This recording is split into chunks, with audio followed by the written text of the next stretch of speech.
Hello everyone, welcome to our YouTube channel. आज हमारी रहेगी 11th क्लास, जिसमें हम एनआईओएस प्रैक्टिस सेशन के आगे क्वेश्चन डिस्कस करने वाले हैं। आज की क्लास में मेन क्वेश्चन जो हमारे रहेंगे वो रहेंगे दिल्ली सरकार का हैप्पीनेस करिकुलम से रिलेटेड। इससे रिलेटेड जितने भी क्वेश्चन हैं वो सारे आज की वीडियो में कंप्लीट हो जाएंगे। और हर वीडियो में अभी 30 क्वेश्चन आ रहे थे, किसी में मैंने बीच में एक दो वीडियोज में 35 भी प्लस करे थे। इसमें अगेन हम 36 क्वेश्चन डिस्कस करने वाले हैं। इसका पीडीएफ आपको टेलीग्राम चैनल पर मिल जाएगा, उससे आप ज्वाइन कर लीजिएगा, लिंक डिस्क्रिप्शन में दिया हुआ है। साथ के साथ हम बात करें तो एनआईओएस समरी कंप्लीट करा रखी है मैंने चैनल पे, लगभग 100 प्लस उसमें वीडियोस हैं, वो भी देख लीजिएगा। अगर आप उसके साथ साथ इस सीरीज को देखते हो तो आपको काफी बेनिफिट मिलेगा, क्वेश्चंस आपको और अच्छे तरीके से समझ में आएंगे। स्टार्ट करते हैं आज की सीरीज को क्वेश्चन नंबर फर्स्ट के साथ। क्वेश्चन नंबर 151 रहेगा। हालांकि जिस बुक हम जो हिमांशी सिंह वाली बुक से डिस्कस कर रहे हैं उसके अकॉर्डिंग आज की क्लास का पहला क्वेश्चन रहेगा। कक्षा में समूह अधिगम की संरचना संबंधी अनिवार्यता निम्नलिखित में से कौन सा है?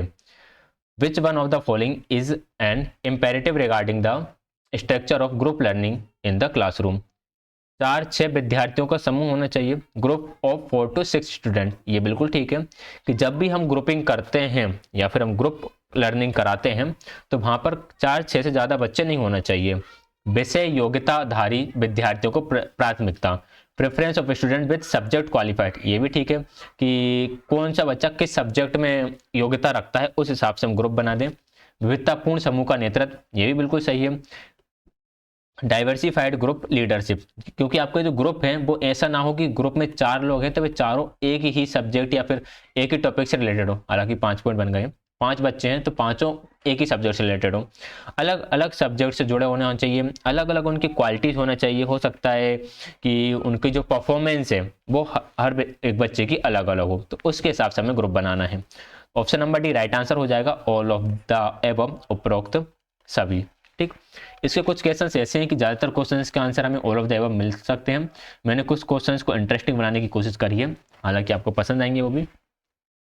शिक्षा अधिकार अधिनियम 2009, जिसे हम बोलते हैं आरटी एक्ट 2009 के अनुसार क्रमशः प्राथमिक और उच्च प्राथमिक कक्षा में कितने अनुदेशात्मक कालांश प्रत्येक सत्र में निर्धारित किया गया है?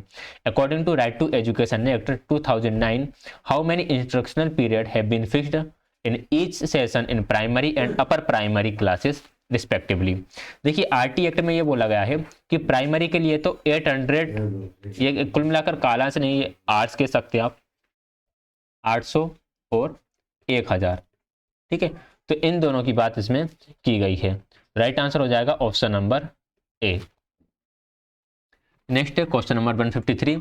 निम्नलिखित में से किस संस्था ने हैप्पीनेस को सर्वांगीण विकास का निर्णायक तत्व मानकर वैश्विक एजेंडा प्रस्तुत किया? Which one of the following organization presented a global agenda considered happiness as a crucial element of all round development?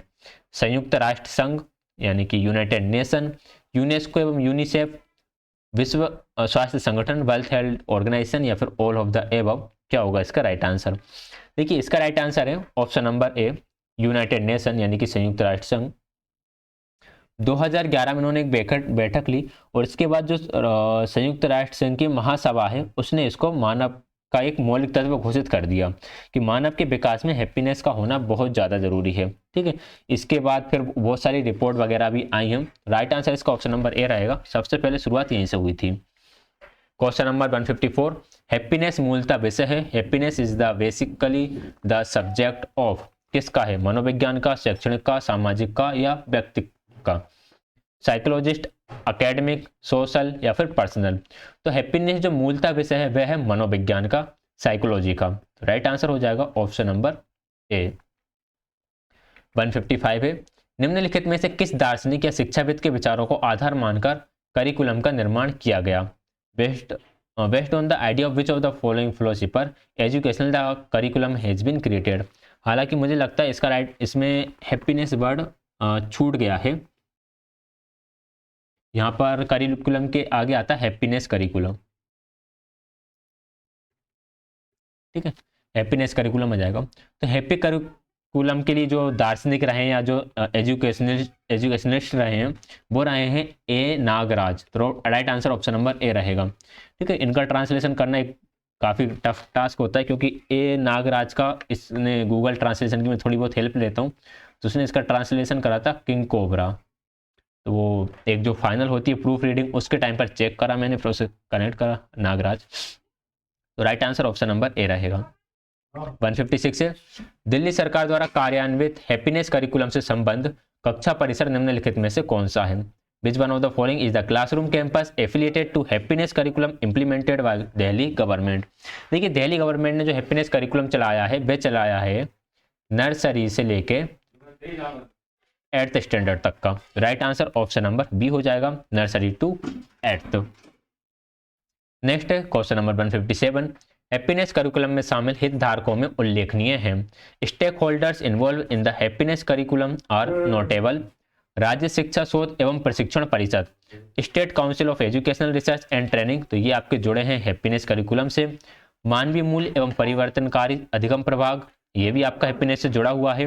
Human values and transformational learning division, happiness mentor teacher एवं शैक्षिक अधिगम प्रभाग, happiness mentor teacher and voluntary learning division, तो ये भी आपको जुड़ा हुआ है हैप्पीनेस करिकुलम से। तो right answer option number D हो जाएगा, उपरोक्त सभी ये तीनों ही संस्थान आपके हैप्पीनेस करिकुलम से जुड़ी हुई हैं। नेक्स्ट है क्वेश्चन नंबर 158, किसने कहा था हैप्पीनेस जीवन का अर्थ और उद्देश्य है, मानवीय अस्तित्व का साध्य और साधन है? Who said happiness is the meaning and purpose of life, the end and the mean of human existence, तो मानव के अस्तित्व के लिए हैप्पीनेस होना जरूरी है। ठीक, ये स्टेटमेंट किसने कहा है? तो ऐसे कुछ स्टेटमेंट है जो एरिस्टोटल के द्वारा कहे गए हैं, जो कि एक बहुत बड़े दार्शनिक थे। तो right answer option number A रहेगा। अगर हम किसी भी फील्ड की बात करें और उसकी अगर हम हिस्ट्री पढ़ते हैं तो वहां पर कहीं ना कहीं अरस्तु का नाम आ ही जाता है। 159 है, हैप्पीनेस करिकुलम के विद्यार्थी संबंध उद्देश्यों के विषय में कौन सा विचार सत्य है? Which view is true about the student related objectives of the happiness curriculum? स्व जागरूकता, एकाग्रता एवं समानुपाती विकास, सेल्फ अवेयरनेस बिल्कुल जुड़ा हुआ है, कंसंट्रेशन एंड प्रोपोर्शनेट डेवलपमेंट, तो ये आपका जुड़ा हुआ रहेगा हैप्पीनेस करिकुलम से। ये तो हमारा सही होने वाला है।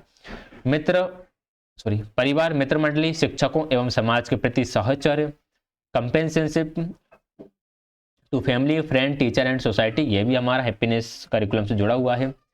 मनोवैज्ञानिक समस्या समाधान हेतु जीवन कौशल, life skills of psychological problem solving, ये भी ठीक है। व्यक्तिगत सफलता प्राप्त करना, व्यक्तिगत सफलता से एक हम कह सकते हैं टेम्पररी हैप्पीनेस मिलती है, लेकिन जब हमारे पूरे समाज की, पूरे परिवार की ग्रोथ होती है तो उससे एक लॉन्ग टर्म हैप्पीनेस मिलती है। तो ये इसका उद्देश्य नहीं था, कुल मिलाकर हम ये कह सकते हैं। तो राइट आंसर में आपका ए, बी एंड सी आएगा। ए, बी, सी दिया हुआ है ऑप्शन नंबर सेकंड में, option number second right answer हो जाएगा। 160 है, बहुचर्चित दिल्ली सरकार के द्वारा प्रस्तावित एवं कार्यान्वित हैप्पीनेस करिकुलम के प्रमुख विचार बिंदु निम्नलिखित में से कौन सा है? Which one of the following is the main ideas to the happiness curriculum proposed and implemented by the well known Delhi government? देखिए इसके बारे में जो इसके जो मुख्य उद्देश्य थे वो क्या क्या थे, जो विचार बिंदु थे? संकल्पना एवं उद्देश्य को इसमें रखा गया, कॉन्सेप्ट्स एंड ऑब्जेक्टिव्स को, फिर इसमें पाठ्यक्रम की रूपरेखा को भी रखा गया है, करिकुलम का फ्रेमवर्क किस तरह से रहेगा, अधिगम एवं मूल्यांकन, इसमें इवेल्युएशन एंड लर्निंग दोनों को कर रखा है, और शिक्षण प्रशिक्षण, टीचर ट्रेनिंग, कि भाई जो टीचर इस करिकुलम को एग्जीक्यूट करेगा उस टीचर की पहले ट्रेनिंग दी जाएगी कि आपको किस तरह से एग्जीक्यूट करना है। तो right answer option number D रहेगा। ये चारों के चारों इसके विचार बिंदु के अंतर्गत आते हैं। नेक्स्ट है क्वेश्चन नंबर 161, हैप्पीनेस करिकुलम का सिद्धांत एवं व्यवहारिक झुकाव निम्नलिखित में से किस तरफ है? Which of the following is the theory and practical orientation of happiness curriculum? शिक्षकोन्मुखी, टीचर ओरिएंटेड, विद्यार्थी उन्मुखी, स्टूडेंट ओरिएंटेड, अधिगमोन्मुखी, लर्निंग ओरिएंटेड, या फिर प्रयोगोन्मुखी, एक्सपेरिमेंट ओरिएंटेड? देखिए ये जो आपका आया था हैप्पीनेस करिकुलम, हालांकि इसका कैकुलम हो गया, ये करिकुलम है, ठीक है, कैकुलम की जगह करिकुलम कर लेना। ये जुड़ा हुआ था totally student oriented. Right answer option number B रहेगा। भाई बच्चे को खुश रखना है, बच्चे के अंदर ऐसी भावनाएं विकसित करना है कि उसे दुख ना हो ज़्यादा से ज़्यादा। 162 है, हैप्पीनेस पाठ्यक्रम के अंतर्गत खुशहाली की चीज, अनुभव और अभिव्यक्ति के लिए निम्नलिखित में से किस साधन, माध्यम और आधार बनाया गया है? सुरुचिपूर्ण अभ्यास एवं क्रिया, ये चीजें इसमें शामिल की गई हैं। Role play and indoor games, ये भी इसमें इंक्लूड किए गए हैं। कहानी परिचर्चा एवं टीम वर्क को भी इसमें इंक्लूड किया गया है। तो right answer option number D रहेगा। Under the happiness curriculum which of the following means and medium and basis has been made for the joy, खुशहाली के लिए किसको बेस और मीडियम बनाया गया है? Experience and expressions of happiness, तो उसमें एक्सरसाइज एंड एक्टिविटीज को रखा गया, रोल प्ले गेम्स को रखा गया, टीम वर्क डिस्कशन स्टोरी को रखा गया। ऑप्शन नंबर डी रहेगा करेक्ट आंसर। नेक्स्ट है क्वेश्चन नंबर 163, हैप्पीनेस करिकुलम अपनाने के उत्तरदायी कारणों के विषय निम्नलिखित में से कौन सा सत्य है? Which one of the following statement is true regarding the reasons responsible for adopting happiness curriculum?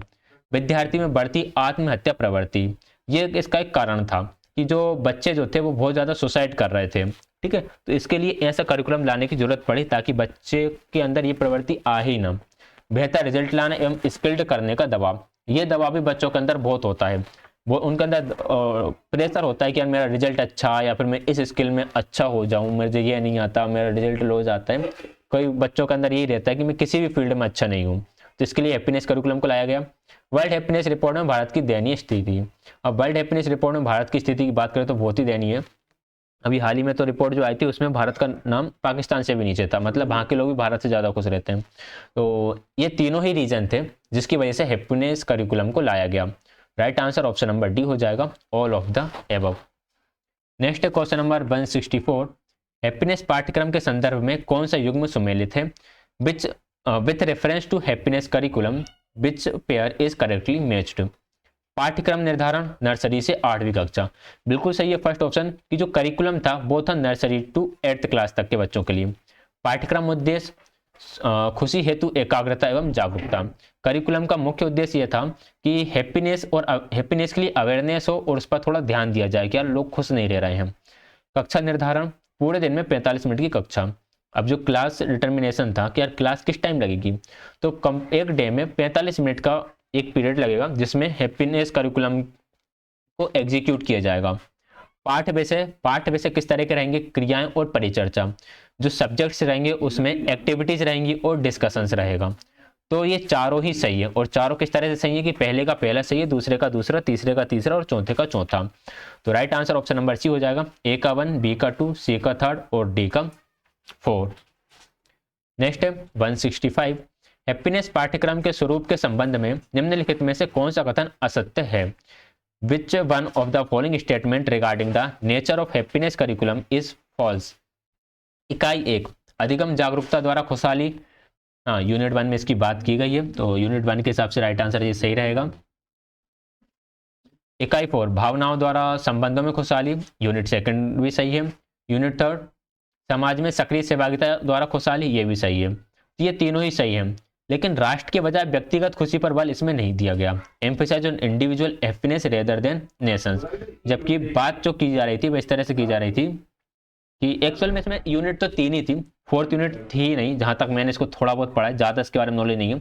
लेकिन यूनिट 4 या फिर हम अपना भी लॉजिक लगाएं तो हम खुद कह सकते हैं कि राष्ट्र के बजाय व्यक्तिगत खुशी किसी भी हमारे करिकुलम में किसी भी टॉपिक का उद्देश्य यह हो ही नहीं सकता है। तो ऑप्शन नंबर 4 करेक्ट आंसर रहेगा।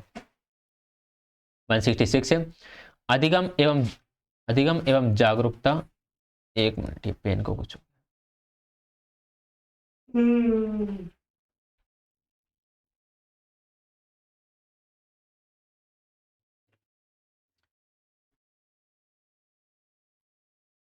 क्वेश्चन नंबर 166 है, अधिगम एवं जागरूकता के क्रम में खुद की भावनाओं की जानकारी एवं एकाग्रचित पढ़ाई किस कक्षा या वर्ग हैप्पीनेस का सिलेबस है? किस कक्षा वर्ग हैप्पीनेस का सिलेबस है, हमें यह बताना है कि खुद की भावनाओं की जानकारी हो। In which class happiness syllabus is learning and awareness of one's on feelings and focused study in order. First है कक्षा नर्सरी एवं kindergarten, class nursery and kindergarten, कक्षा 1st to 2nd, 3rd to 4th and 6th to 8th। देखिए खुद की भावनाओं की जानकारी, कि यार मैं कैसे गुस्सा हो रहा हूँ, कैसे खुश हो रहा हूँ, मैं कब रोता हूँ, कब हंसता हूँ, इन सब की जानकारी के बारे में बात की गई है। ये नर्सरी और किंडरगार्टन में इस टाइम पे इस तरह का सिलेबस होता है कि बच्चों के अंदर जागरूकता पैदा हो कि मेरी फीलिंग्स किस तरह की हैं, ठीक, तो वो आपका आ जाएगा ऑप्शन नंबर ए के अंदर। नेक्स्ट है 167, निम्नलिखित में से कौन सा युग्म पहली कक्षा के हैप्पीनेस पाठ्यक्रम की विषय वस्तु के संबंध में सत्य है? Which of the following pair is true regarding the content of happiness curriculum for class first? अब क्लास फर्स्ट के हैप्पीनेस करिकुलम के बारे में बात आई। सामाजिक एवं आर्थिक स्थिति के अनुसार पहचान, क्षणिक एवं स्थायी पसंद एवं नापसंद की पहचान, परिवार एवं रिश्तेदारों के मूल्यों की पहचान करना, परिवार एवं विद्यालय में सृजनात्मक खुशियां। देखिए क्या होगा इसका राइट आंसर, आइडेंटिफाई व सोशल एंड इकोनॉमिकल स्टेटस। ये था क्लास 1 के हैप्पीनेस में। Momentary and permanent identification of like and dislike, बच्चों को पता चले कि मुझे क्या पसंद है क्या नहीं पसंद है, ठीक है। And recognisation the value of family and kinship values, जो समानता होता है या फिर जो हम फैमिली कहते हैं उसकी क्या वैल्यू है, इसकी पहचान हो बच्चे को। Creativity, happiness in family and school, school and family में बच्चे के अंदर हैप्पीनेस एंड क्रिएटिविटी दोनों आए। तो ये चारों के चारों ही क्लास 1 के सिलेबस में थे। तो राइट आंसर रहेगा option number 4, all of these.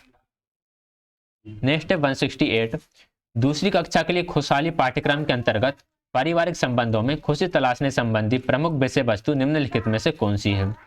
Which one of the following is the main theme of finding happiness in family relationships under the happiness curriculum for class second?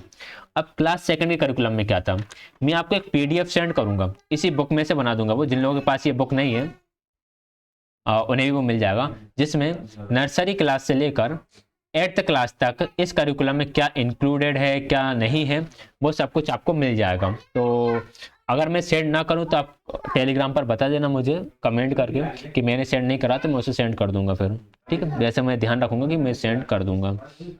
First option है सगे संबंधी एवं मानवीय मूल्यों की पहचान, recognition of relatives and human values. हाँ, ये रहेगा बिल्कुल सिलेबस में कि बच्चा जो खुद की और जो उसके रिलेटिव्स हैं उनकी पहचान कर सके कि इनकी वैल्यूज क्या है।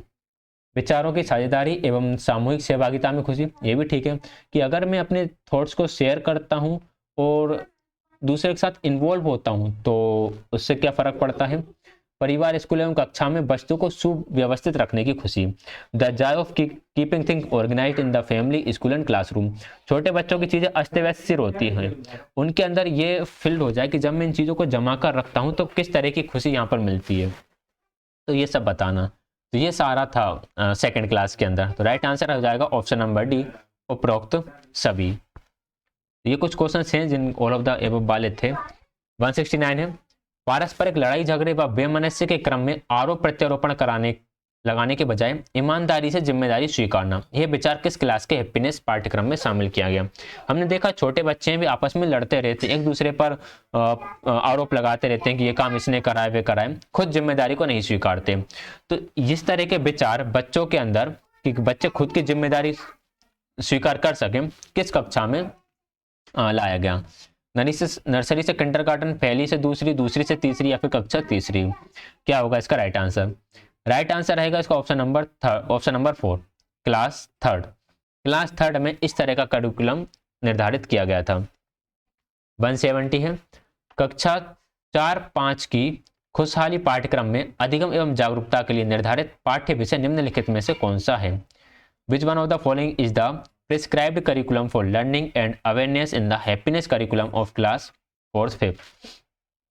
क्लास 4th-5th के हैप्पीनेस करिकुलम की बात करें तो इसमें शारीरिक जरूरतों एवं क्रियाओं की पहचान शामिल था, identification of psychological needs and functions कि मेरी क्या क्या जरूरतें हैं, सदैव खुश रहने वाली इच्छा की अनुभूति, feeling of desire to be happy forever, समीपवर्ती वातावरण की पहचान एवं प्रतीति, recognition and perception of the surrounding environment, मेरे आसपास का एनवायरनमेंट किस तरह है उसकी पहचान। तो ये सारे के सारे ही शामिल थे कक्षा 4 से 5 के हैप्पीनेस करिकुलम के अंदर। ऑप्शन नंबर डी रहेगा इसका करेक्ट आंसर। नेक्स्ट है क्वेश्चन नंबर 171, भावनाओं के जरिए सगे संबंधियों के बीच खुश रहने के अनुभव संबंधी पाठ विषय के बारे में कौन सा वांछनीय कारक सत्य है? Which desirable factor is true about the lesson on the experience to being happy among relatives through emotions? बताइएगा। सोचना, समझना एवं जिज्ञासु प्रवृत्ति, ये बिल्कुल सही रहेगा right answer. Option number A, thinking, understanding and inquisitive tendency, and promotion of family and social contribution, ये भी ठीक है। Promotion of moral education and team spirit, ये भी ठीक है। तो ये तीनों ही ऑप्शन सही है। इसका भी right answer option number D हो जाएगा, उपरोक्त सभी all of the above. Next है क्वेश्चन नंबर 172। कक्षा 6 एवं 8, 6 एवं 7 के हैप्पीनेस पाठ्यक्रम के संदर्भ में निम्नलिखित में से कौन सा पाठ या विषय सत्य है? With reference to the happiness curriculum for classes 6 and 7, which of the following text is true?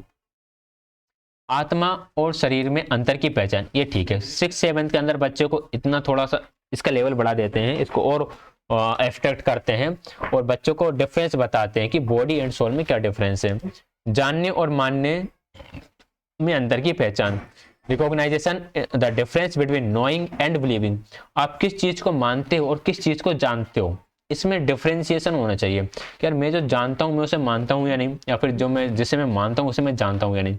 ऐसे कई चीज़ें जिसे हम डायरेक्ट मान लेते हैं, उसके बारे में हमें पता नहीं होता कि यार ये चीज़ किस हद तक सही है किस हद तक गलत है। फॉर एग्जाम्पल अगर हम NIOS की ही बात करें, ठीक है, NIOS से क्वेश्चन DSSS में कब से आ रहा है? शायद 2017 से आ रहा है। कब से? 2017 से। लेकिन अगर मैं बात करूं यूट्यूब पर तो इवन मैं अकेला ही हूं जिसने ये करा रखी है 2000 कब में 2021-22 में, लगभग 4 साल। हालांकि बात वो अलग है कि 2017 में ऐसा कुछ लेना देना था नहीं अपना, मैंने कभी ऐसा एग्जाम दिया भी नहीं, लेकिन काफ़ी एजुकेटर्स थे जो DSSS की प्रिपरेशन करा रहे थे, लेकिन वो उनका भी जुड़ा नहीं था NIOS से, ठीक है, क्योंकि वे जानते ही नहीं थे कि NIOS से क्वेश्चन आते हैं। फिर कई लोगों ने मानना शुरू करा कि यार NIOS से क्वेश्चन आते हैं। अब उन्होंने क्या करा, कई लोगों ने डायरेक्ट मान लिया कि हो सकता है NIOS से क्वेश्चन आते हैं और वो पढ़ना शुरू कर देते हैं। अब दिक्कत क्या होती है कि 501 से लेके 510 तक, जैसे अगर मैं बात करूं 114 वीडियोज हैं तो 114 यूनिट्स तो हैं टोटल, इससे ज़्यादा भी यूनिट है, काफ़ी यूनिट है जो मैंने कंबाइन करके पढ़ाई हुई हैं।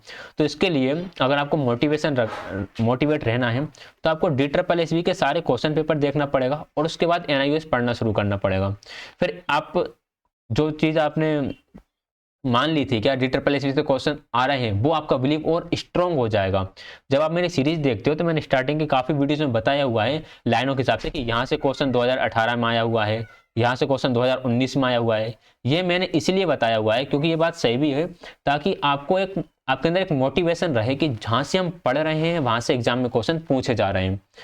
ठीक, सी है शिक्षा द्वारा धनार्जन एवं विचार परिवर्तन में समझदारी, 22 in earning money and change of mind through education, व्यक्तिगत जीवन एवं परिवेशकृत मान्यताओं का मूल्यांकन, evaluation of personal life and environmental beliefs.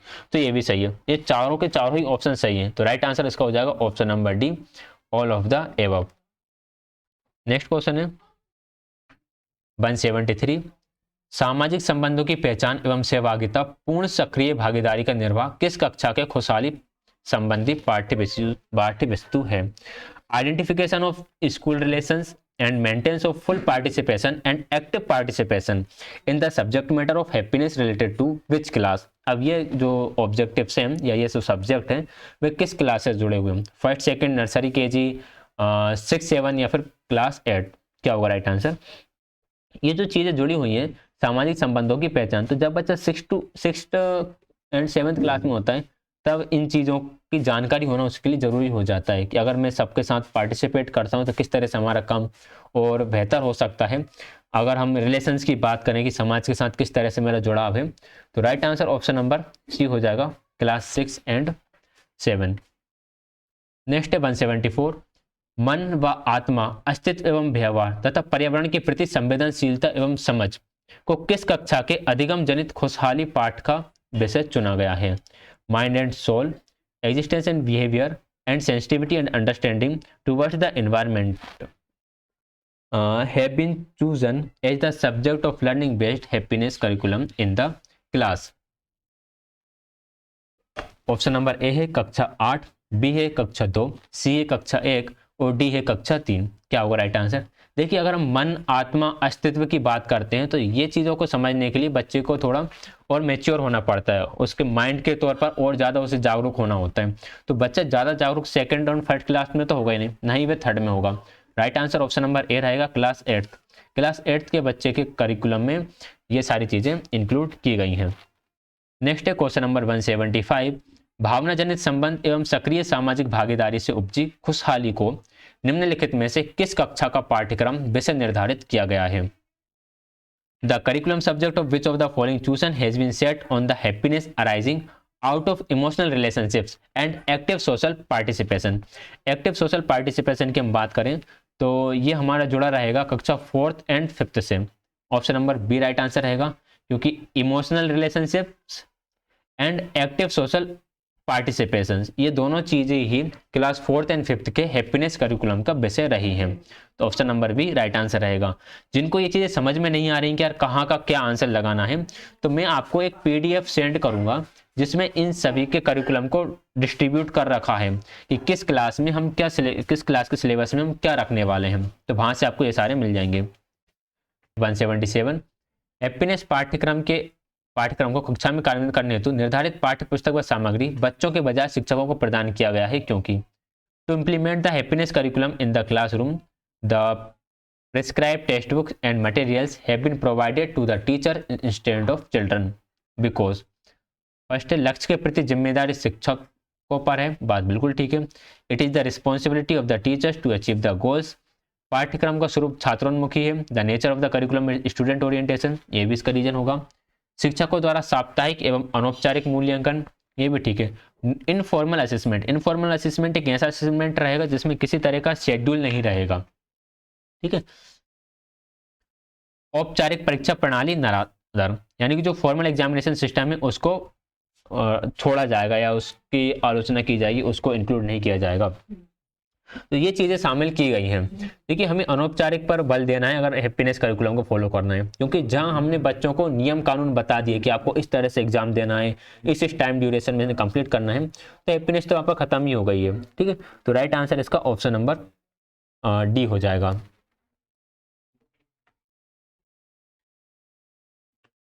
Next है क्वेश्चन नंबर 178। खुशहाली पाठ्यक्रमों के द्वारा बच्चों को सचेत एवं एकाग्रचित बनाने से किन गुणों का विकास सुनिश्चित किया गया है? Development of which qualities is insured by making children conscious and focus through the खुशहाली करिकुलम। खुशहाली मीन्स वही हैप्पीनेस करिकुलम। फर्स्ट है, पाठ्येतर क्रियाओं की समझ एवं निष्पादन, understanding and execution of extra curricular activities. ये बिल्कुल सही है कि अगर हम एक्स्ट्रा करिकुलर एक्टिविटीज कराते हैं तो बच्चों इसमें और अच्छे तरीके से इन्वॉल्व होंगे। खेलकूद एवं कलात्मक रुचिपूर्ण क्रियाओं में उपलब्धि, sports and arts achievement in interesting activities, कूद के प्रति एवं समाज के प्रति सादगी का बोध, sense of seriousness towards self and towards society.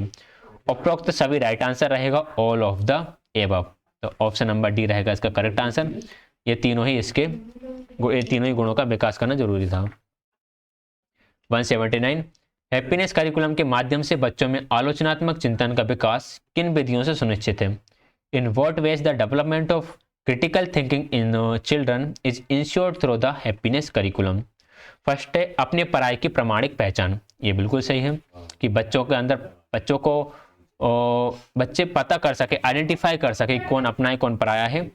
वस्तुओं व विचारों के चयन संबंधी निर्णय क्षमता, decision making ability to choose objects and ideas, नवाचारी चिंतन सृजन, इनोवेटिव थॉट क्रिएशन, या उपरोक्त सभी।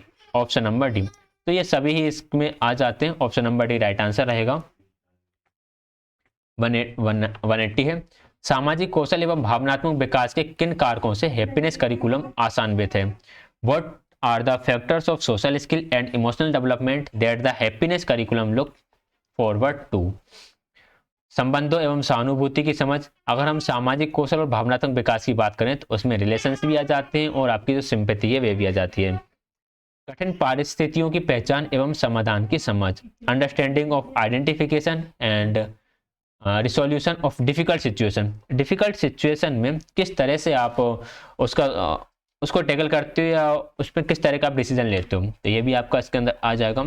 बेहतर संप्रेषण क्षमता का विकास, कम्युनिकेशन स्किल कितनी अच्छी है आपकी, आप लोगों को एम्फेसाइज या फिर लोगों पर अपना प्रभाव छोड़ते हो नहीं छोड़ते हो। समानुभूति का प्रदर्शन, शोइंग एम्पैथी, ये भी आपका भावनात्मक विकास एंड सोशल स्किल के अंदर आ जाते हैं। तो option number D right answer रहेगा। ये चारों के चारों ही सामाजिक कौशल और भावनात्मक विकास से जुड़े हुए हैं। नेक्स्ट है क्वेश्चन नंबर 181।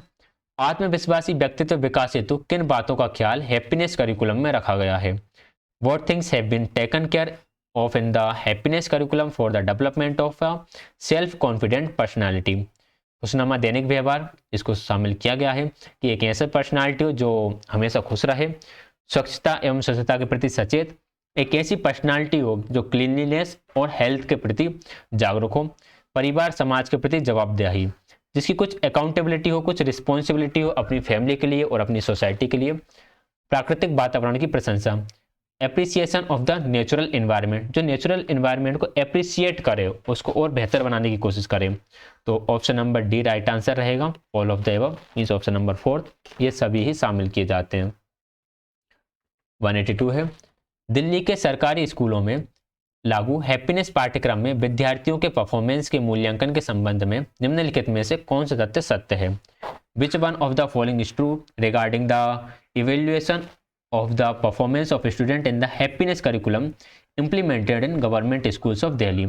दिल्ली के गवर्नमेंट स्कूल में जो हैप्पीनेस करिकुलम को इम्प्लीमेंट किया गया है, तो उसके बारे में कौन सा कथन सत्य है? परीक्षा फल के बजाय निष्पादन क्रिया पर बल, ये ठीक है और ये हर जगह ही होना चाहिए कि रिजल्ट की जगह हमें फोकस करना चाहिए उसकी प्रोसेस पर। मूल्यांकन का आधार खुशी की स्थिति एवं स्तर हो, ये भी ठीक है कि बच्चा कितना खुश रहा, ये होना चाहिए उसके हैप्पीनेस का लेवल। शिक्षकों द्वारा गुणात्मक मूल्यांकन, क्वांटिटी की जगह क्वालिटी पर फोकस किया जाना चाहिए। परंपरागत प्रणाली पर बल हम नहीं देंगे, ट्रेडिशनल मेथड को तो हम हटाते ही हैं, जैसे कि लेक्चर मेथड है, चौक एंड टॉक मेथड है। तो ए बी एंड सी तीनों ही सही है, ए बी एंड सी तीनों ही ऑप्शन नंबर सेकंड में, ऑप्शन नंबर सेकंड होगा करेक्ट आंसर। 183 है, हैप्पीनेस पाठ्यक्रम में पाठ्यरत विद्यार्थियों के मूल्यांकन के 3 चरणों के संबंध में कौन सा सम्मिलित है? Which one is correctly matched with respect to the 3 stages of evaluation of students enrolled in the happiness course? देखिए हैप्पीनेस कोर्स में 3 फेजेस होती हैं। फर्स्ट फेज होती है जिसमें टीचर कुछ साप्ताहिक डायरीज बनाता है, वीकली डायरीज बनाता है, जिसमें वह कुछ ऑब्जेक्टिव्स वगैरह लिखेगा। द्वितीय चरण में आता है साप्ताहिक एवं एकीकृत मासिक मूल्यांकन, वीकली एवं इंटीग्रेटेड मंथली इवैल्यूएशन। तृतीय चरण में आता है मासिक मूल्यांकन पर आधारित कालांत मूल्यांकन, term assessment based on monthly evaluation. तो तीनों ही सही है, तीनों ही सही है, मतलब पहले का पहला, दूसरे का दूसरा और तीसरे का तीसरा। ऑप्शन नंबर सी हो जाएगा इसका करेक्ट आंसर। नेक्स्ट क्वेश्चन है क्वेश्चन नंबर 184, हैप्पीनेस पाठ्यक्रम के अंतर्गत समाहित शिक्षकों के प्रशिक्षण का प्रथम चरण जाना जाता है। The first phase of training of teacher covered under the happiness curriculum is known as orientation, motivation, apprenticeship या फिर इंडक्शन। जो पहला जाना जाता है वह जाना जाता है ओरिएंटेशन के नाम से, ठीक है। सेकंड फेज में कोऑर्डिनेटर आते हैं, थर्ड फेज में फैसिलिटेटर आते हैं और फोर्थ फेज में हम कह सकते हैं कि सब कुछ मिलकर काम करेंगे, ऐसा कह सकते हैं, यानी सारी चीज़ें आ जाती हैं। तो फर्स्ट में ओरिएंटेशन होता है, सेकंड में कोऑर्डिनेटर होता है और थर्ड में फैसिलिटेटर होता है। ये तीनों आपको याद रखना है। 185 प्रथम, द्वितीय एवं तृतीय चरण वाले शिक्षकी प्रशिक्षण से प्राप्त हैप्पीनेस करिकुलम के अनुदेशक क्रमशः कहलाते हैं। Instructors of happiness curriculum received from first, second and third stage teacher training respectively art card are called. इन्हें हम क्या बोलेंगे? Coordinator and facilitator, motivator and lecture, tutor and instructor, coordinator and motivator. तो इन्हें हम बोलते हैं, देखो जैसे हमने बात करी कि फर्स्ट में जो होता है वो होता है आपका ओरिएंटेशन, सेकंड फेज में कोऑर्डिनेटर और थर्ड फेज में फैसिलिटेटर। अगर फर्स्ट, सेकंड, थर्ड तीनों हैं और यहाँ पर ओरिएंटेशन नहीं है तो हम क्या आंसर टिक करेंगे? Coordinator and facilitator. जो भी आपका टीचर है वह क्या कहलाएगा? वह कहलाएगा कोऑर्डिनेटर एंड फैसिलिटेटर। 186 है, हैप्पीनेस पाठ्यक्रम के 3 आयाम निम्नलिखित में से किससे संबंध नहीं है? The 3 dimensions of happiness curriculum are not associated with which of the following. देखिए 3 चीज़ों की यहाँ पे बात की गई है। पहली तो बात की गई अधिगम और जागरूकता, जिससे मिलेगी स्थायी खुशी यानी कि एंड्योरिंग हैप्पीनेस। फिर भावनाओं में एकरूपता, गहन खुशी, इसे भी शामिल किया गया। इंटेंस हैप्पीनेस, संवेदना जनित खुशी, क्षणिक खुशी होती है, जैसे कि हमारी सेंसेस के माध्यम से आती है। कोई कलर हमें बहुत अच्छा लगा, किसी ने टच करा बड़ा अच्छा लगा, ठीक है, समझ रहे हो? तो ये तीनों ही इसमें इंक्लूड थे। लेकिन आध्यात्मिक खुशी से बच्चों का कोई लेना देना नहीं है, बच्चों को कुछ स्पिरिचुअल हैप्पीनेस वगैरह नहीं होती है। ये तीनों ही सही थे, लेकिन ऑप्शन नंबर डी इसमें इंक्लूड नहीं था, तो ऑप्शन नंबर डी इसका राइट आंसर हो जाएगा।